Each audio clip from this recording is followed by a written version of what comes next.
Masaganang araw sa inyo! Handa na ba kayong umani ng mga impormasyon? Ako ang inyong lingkod, Glyza Enriquez, handa ng umaksyon, handang magbigay impormasyon. Sapat nga ba ang mataas na bilang ng mga inais publikong kaalaman o may mataas na kalidad at mga naisa sa katuparang pananaliksik at mga bago at modernong paraan? Sa isang research congress na isinagawa kahapon sa Universidad ng National University o NU Baliwag bilang kolaborasyon ng naturang paaralan at ng Masagana High School o MHS.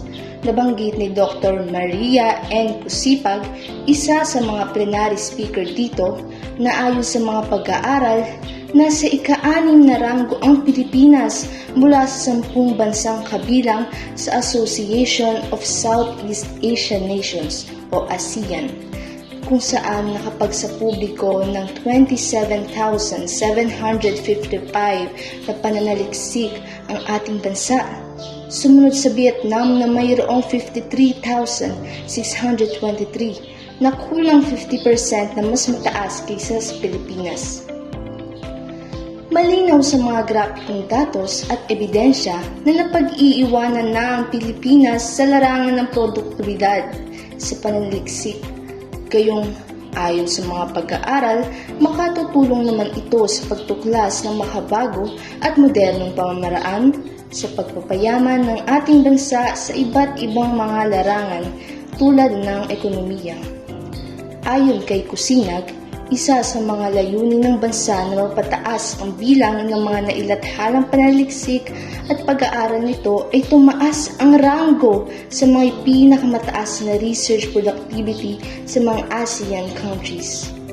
Ngunit, hindi naman sasapat kung itutuon lamang ng bansa ang kanilang mga pansin sa paglalathala ng talamak na walang katuturang pananaliksik at hindi sa kalidad, konkreto at makatotohanang pag-aaral.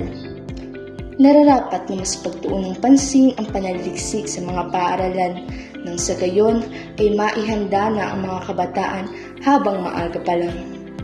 Panahon na para paunlarin ang Pilipinas hindi lamang sa larangan ng salapi, kung hindi pati na rin sa kaalamang magpapaunlad sa bansa at bawat Pilipino. Muli, ako po si Glyza Enriquez, ang inyong kasama sa paglilingkod. Kita Kids!